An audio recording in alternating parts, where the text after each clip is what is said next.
It makes sense to me. It makes sense to you or you. But the kids that love this game, he stayed true to what they loved.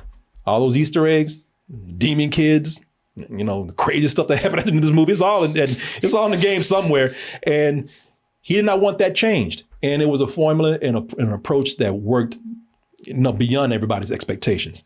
Know your audience. It's one of the biggest lessons that, we've always talked about when criticizing these adapted properties. And hey, that's what he did. He stuck to the nature of the property that made it appealing to his fans. And it was a successful move for that. What do you think about that, sir? That's respectable. Okay, I got a respectable out of him. Look at that right there. Look at that. I mean, in concept. In theory, that's respectable.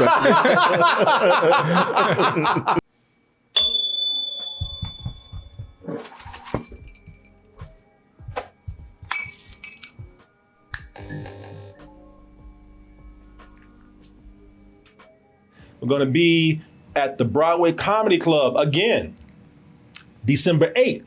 That's a Friday. All right, everybody, let's jump into our next segment right here. Despite the terrible reviews and Martin's burning hate, that suit was actually white when we started out. That's how angry he is. He's just boiling over there. Despite all the bad word of mouth, despite all the bad reviews, despite what the critics say, Five Nights at Freddy's performed incredibly at the box office. Just keep your eyes on the monitor. Hello? They never found them. Oh, they didn't look in the suits.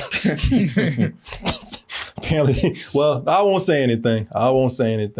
For those who haven't seen it and still, despite everybody's warnings out there, still want to see this. Or who knows, you might enjoy this because this weekend it made a killing. So exactly what are we looking at here? So this is for those who don't know Five Nights at Freddy's, it's based on a video game.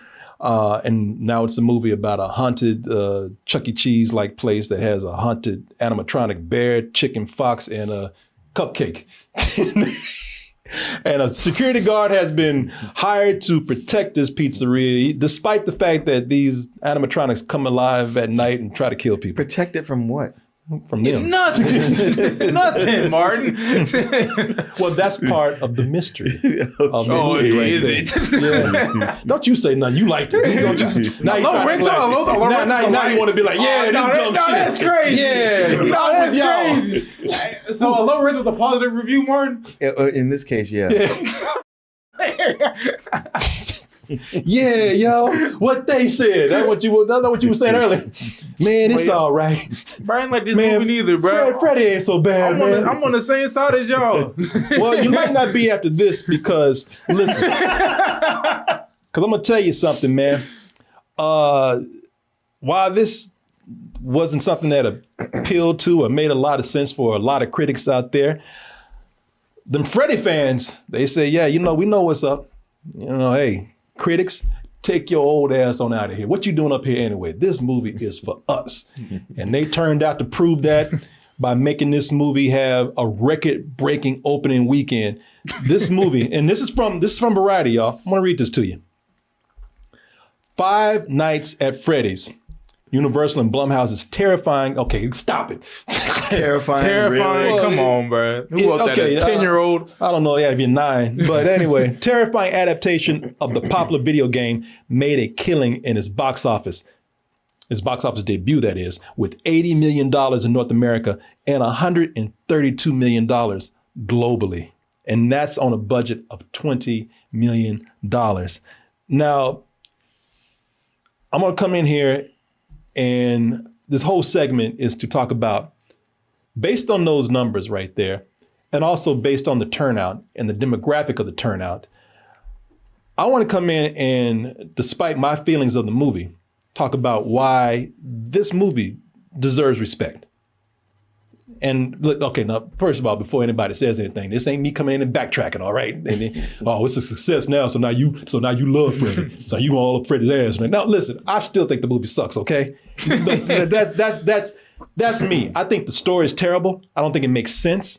I think as far as a script goes, and storytelling for film, I don't think any of it's done well at all. All right, that's just me. That's just me. And It's me too. and yeah, that's Martin. And then okay, if he says so, it's him. But You didn't give me a chance. okay, is it you? It's me. Okay, but you know, you just call me a bitch. Bitch. But let me just say this: I don't take films personal. Maybe there was a time that I did, but I don't take films personal. You know, because the thing is that it's just my opinion. All right, it's my opinion against many of million other opinions out there, and you know, many of those opinions don't share mine. And sometimes you just have to deal with that. Movies, no matter how much you think they're bad, they're just not made for you, you know? And unless a movie is truly offensive, I'm talking about, you know, if a movie just is on purpose, just, you know, just racist, sexist or homophobe, you know, if Freddie raped somebody and called somebody that, then I'm like, okay, now I'm offended. Wait, it takes all that for you to get offended? Yes, it does. Yeah, because it's you know, again, it's a movie. It's just a movie, y'all. I don't take it personal. I don't, you know, I got better things to do. Be mad at air right here because he made $80 million. I don't, you know, I have to sit back and say that, you know, hey, unless this is truly offensive, it's just not for me. You know, I can respect a movie's success. I can, no matter how much I might dislike it or disagree with it. Also, I'd be a hypocrite if I sat up here and judged other people for liking something I don't like, because God knows we all in this room have liked movies that have been panned by everybody, and we're the minorities. You know, I will tell you right now, I'm the one dipshit that liked Justice League. Okay, you know, I'm the one asshole that like Black Adam. Yeah, you know, we're you know, there's other people with us, but I mean, but today, you know, a lot of people, if they felt like we did, you know, we'd be like, yeah, I hated that shit too. But no, you know, no, I own up to it, man. You know, I have fun with some of these things. I recognize other people that I like them. So, hey, you know. We stand on business. What's that? We stand on business. Yeah, we do. Yes. You know, so I was wondering what the fuck you were talking about. But yeah. I was going to ask you after the show. I was going to be like, I don't know. We just got to keep going. Yeah, we getting no business. Yeah, sure. Don't worry, man. The 21-year-olds will get it. And those are the ones that came to see this movie, right? And younger. Also, you know, like I said, I've liked movies that a lot of people have not liked before. But let me come in and seriously, let me just, I thought about this. I thought about this movie and I said, you know something? With the money that it made, but also considering the turnout that it did have, the way people did turn out for this, I said, all right, you know what? I do give you respect for that. I really do. And I mean that. You know, you all know I've done this. I do it with Tyler Perry and I look at this and I say, yeah. And let me go through. I got about 3 or 4 reasons why I really do sincerely believe that this movie deserves respect. Now, the biggest challenge is to like convince Martin that this is the case. Now, yeah, because if you try to get me to respect it on how much money it made, you're wasting your time. That is not it. Okay. That is not it. Bad movies make, at least movies that are highly panned by critics, they make money all the time. Yeah, when somebody go like, well, it made all this money. I was like, yeah, so did Twilight, so did Transformers. What else exactly. You know, the tons of things made money that a lot of people didn't like. But it's not that. Okay. So let me go through some things here. And let me start out with this. This is what I think is one of the most important things about this movie. When I step back out of myself and really looked at it. Whether you like it or not, Five Nights at Freddy's, you have to look at what kind of movie this is and what it did. So this year really has been the moment of event movies. You know what I'm saying? Like, this has been the moment where film has functioned as a shared experience, not just going to watch a movie. And we've seen that with about, I'd argue 3 movies. Barbie. Okay. Barbie was a shared experience. Yeah. Okay. Women got dressed up all in pink. Yeah. Dudes got dressed up in pink. Yeah. You know, everybody came out to see what this movie was about. They danced with it, you know, after seeing it a few times. You know, they were, you know, this was more than just watching the movie. Yeah, it was. These were people who bonded over this property right here. Same way with the Taylor Swift, the Eras Tour. Okay. You know, kids came out to see this, and it was more than a film. It was something where they sang and danced and watched this. To a certain extent, since we, you know, made them a couple, Oppenheimer. Yeah, You know, you yeah, have yeah. you have Yeah. Barbenheimer. Yeah. So people made an experience. I mean, seriously, people went to straight out of Barbie and said, dressed in pink to go see this, this biopic right here. So, you know, this really was a year of watching movies as an event. And as I said, like it or not, Five Nights at Freddy's became a part of that. You know, despite this being released on Peacock same day, people showed up in droves to see this in the theater. And we can talk about the quality of this. Sure, we can. But with the guy who created the game, Scott, I think his name is Scott Cawthon, Scott Cawthon, you know, with his involvement, the movie was smartly marketed to its main demographic, its fans, teens, who were really into this, who knew the game, who loved the game. Some people who grew up watching the game because the game was a hard game for kids to play. You know, those teens showed up to watch this movie. And that's why I say, I got to take myself out of it. It's not for me. You know, this is an experience where it was more than the movie. They showed up to see the Easter eggs that they saw in the game, and they wanted to see that together. And, you know, as much as we talk about film, you know, everybody talks about film being something deep. Oh, true film, it is a social experience. It transcends just the images on the screen. Now, we want to save that for, you know, high art. We want to save that for cinema. All right. But, you know, movies is not limited to what we consider to be academic or high art or high art or cinema, anything like that. We're not waiting for Scorsese to give us a seal of approval. Yeah. Movies function as an experience for anybody that's into it. And that's what was going on here, man. You know, these people showed up, they had a shared social experience, and this is what we wanted after the pandemic. We wanted the people to show up to the theater. We wanted people to, we wanted to like help theaters get out of the slump after COVID. Yeah. And, you know, they need experiences like this, even from Fast Night at Freddy's, man. Why do I keep saying that? That's what I wanted. I wanted to get that out there. I want to get out of Fast Night at Freddy's. Boy, that's not even fast enough. Five Nights at Freddy's. Whether we like it or not, you know, this is what the theaters needed, man. They needed a film as an experience. They need people to show up. And, you know, and I think it's impressive that people, they wanted that experience with each other so much for everybody who knew this and loved it. That they showed up to have it together, you know? So I just, hey man, you know, good for them that they were able to do that. You know, I mean, what do you think about that argument there? I think that if they had made a quality movie, those same people would have showed up in droves. Oh, no Yeah, doubt. people are showing up for this movie regardless. No, no, they would have showed up anyway. No, I get that. I mean, but again, they weren't there exactly for the quality. They were there for the shared experience with every other fan that was in there. I I cannot criticize too much. You know, it served a noble function. You know, whether I like the movie or not, it was for those fans out there. It was for them. They enjoyed it. I respect that and give it up for that.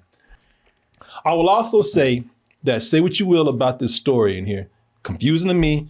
Martin hates it. He loved it. No, I didn't. No, he didn't. No, he didn't. No, I did. Look at that. No, I didn't. He's like Rick James. No, I didn't. I will say that, at least to me, it seems like this was made with sincerity. Martin said some serious bullshit. No, I will tell you why. Because one might accuse Blumhouse of just wanting to make money out of this, and you would be right about that. Okay, yes. Yeah, no, you'd be 100% right. But Jason Blum is out to make that money. That's why he chose this. But that was not the main motivation for making this movie, at least for Scott Cawthon? Yeah, Cawthon. Cawthon. Or Cawthon. The way it's spelled. Cawthon, yeah, Scott Cawthon. You know, Scott Cawthon, I can say that he really did make this movie out of sincerity. I'm sure money was a part of that too, but he could have taken money from Warner Brothers. Warner Brothers had offered to actually make this, and he did not like the direction it was going. So he held on to that script longer. Nah, this is good. I don't want to make that. Well, actually, they would have, because they want to make money. Yeah. You know, listen, Warner Brothers don't make nothing but anything based on a property. But, you know, Scott here, he held on to that script for a while after turning it down from WB. And listen, turns out that he was right. He knew what worked for his audience. You know, maybe it didn't work for us, but he knew that the audience wanted all the lore, all the Easter eggs. He knew what would work for them. All the stuff that we complained about that was confusing for us, that's all the stuff that his audience loved. And I'm gonna tell you why that's important, because with video game movies, one of the things that we have always talked about, and this is important, we've always said that the studios, when they take video game adaptations, or they take comic book adaptations, one of the things that they do is they change it around to where it's not recognizable to the property, and especially not recognizable to the fans. Now, again, it makes sense to me, it makes sense to you or you, but the kids that love this game, he stayed true to what they loved. All those Easter eggs, demon kids, you know, the crazy stuff that happened in this movie, it's all in the game somewhere. And he did not want that changed. And it was a formula and an approach that worked, you know, beyond everybody's expectations. Know your audience. It's one of the biggest lessons that, you know, we've always talked about when criticizing these adapted properties. And hey, that's what he did. He stuck to the nature of the property that made it appealing to his fans, and it was a successful move for that. What do you think about that, sir? That's respectable. Okay, I got a respectable out of him. Look at that right there. Look at that. I mean, in concept. In theory, that's respectable. I don't know if it applies to in this situation, but yeah, it's respectable. I'll take it. I'll take it any which way I can get it.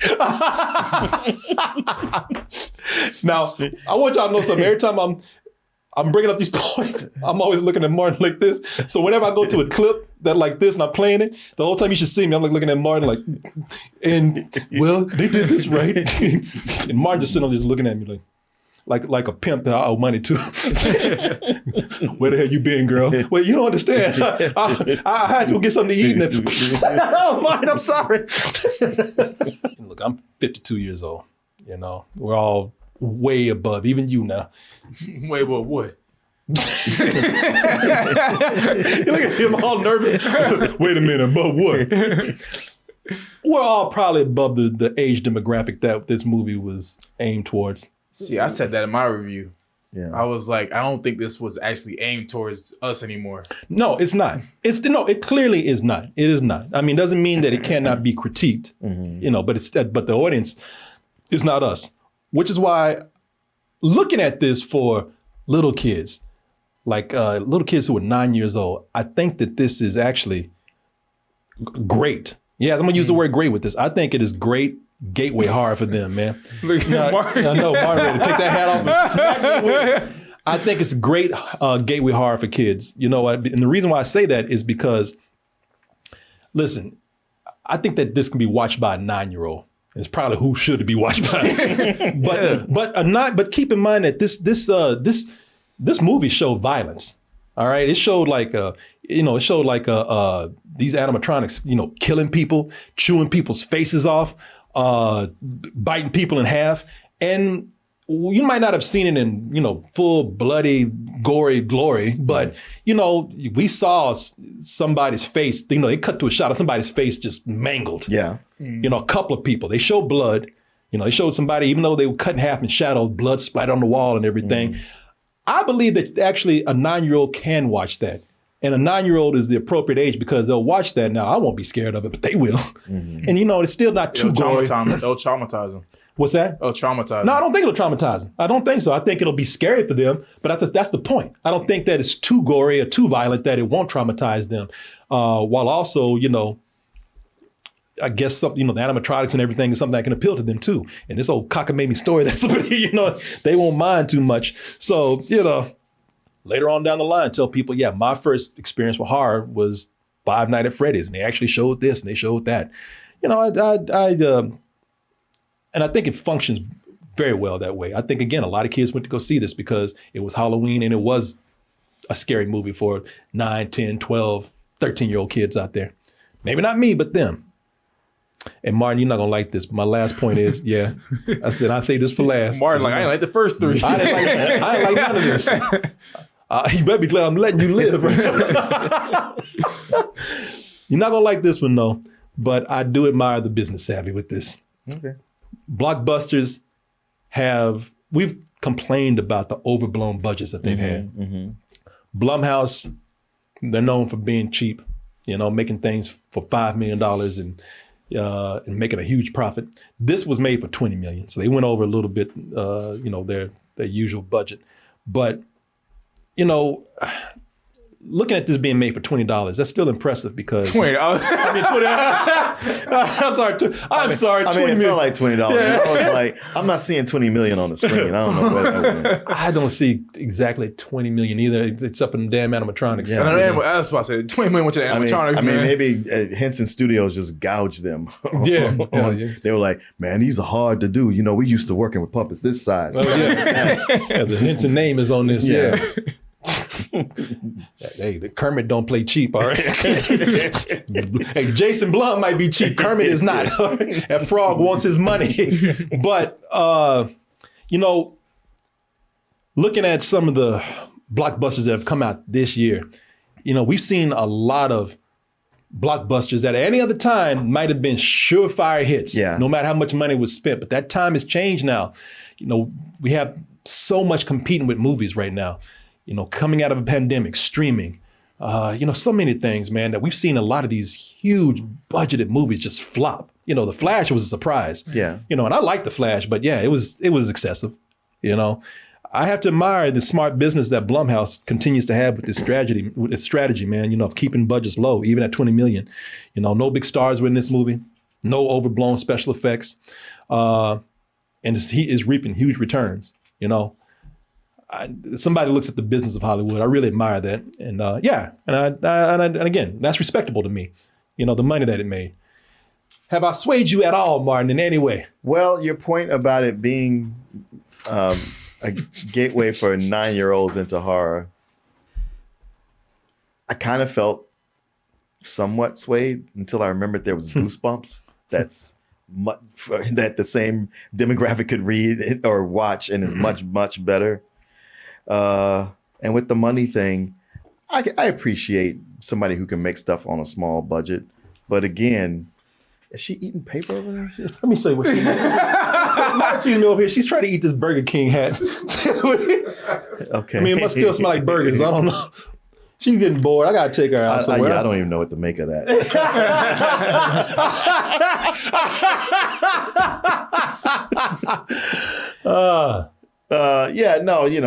Jason Blum knows how to game the system, I guess. I don't know. There you go, Martin. He's been doing it for a while. But... In other words, Martin is not convinced. So there you go. Well, I mean, look, there is something to admire with a small budget that turns a huge profit. Yeah. But unfortunately, it just encourages him to only give small budgets. And the majority of his catalog is schlock because of it. Yeah. and this just contributes to that. Yeah, some people like schlock though, Yeah. Kids like schlock. Yeah. Adults like schlock. I like schlock sometimes. But like there's schlock where it's like, hey, this is all we had and we did the best we could. And there's schlock because I'm not giving you any more money to do something better. Yeah. Yeah. Yeah, I don't know. I guess, I look at, because I don't just look at, the quality. I look at the business side. If you're doing it from the business side, like I said, Tyler Perry, he knows his audience, man. Yeah, sure. And no matter what I think about it, and by the way, I'm grateful for his movies.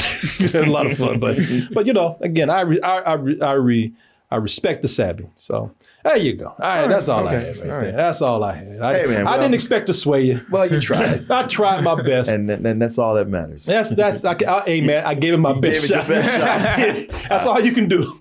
I did my best, but I guess my best wasn't good enough. All this movie did made me realize how stupid the game actually was. No, the game's not stupid. The game is not stupid. The game is actually, it does everything with a sense of humor. This took itself so seriously. And now when you take yourself seriously, when you say it out loud, then it sounds crazy. Yeah. By the way, this is what Martin did to me after I told him about it. Martin like looked at me like, I don't want to hear that shit.